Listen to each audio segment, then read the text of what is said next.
பெரியாரையும் அண்ணாவையும் கூட அழுக்காக்குகிற அற்பத்தனத்தை ஒருவர் செய்கிறார். சீமானம்.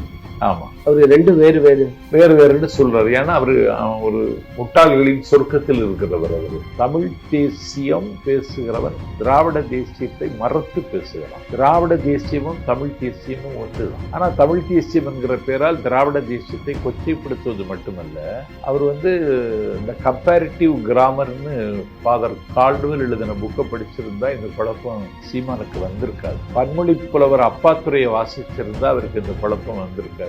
கே சூரிய நாராயண சாஸ்திரியா அவருக்கு புத்தகத்தை வாசிச்சிருந்தா இந்த குழப்பம் அவருக்கு வந்திருக்காது. ஏன்னா இந்தியாவினுடைய தேசிய கீதத்தை எழுதின ரவீந்திரநாத் தாகூர் திராவிட உட்கல வங்கா அப்படின்னு தான் அவர் சொல்றாரு. திராவிட நல் திருநாடும் அப்படின்னு தமிழ் வாட்டில மனோன்மணியம் சுந்தரம் பிள்ளை பதிவு. உங்கள் தங்க நகையை விற்று உடனடி பணம் பெற மேக்ஸ் கோல்ட். கால் 04445454545.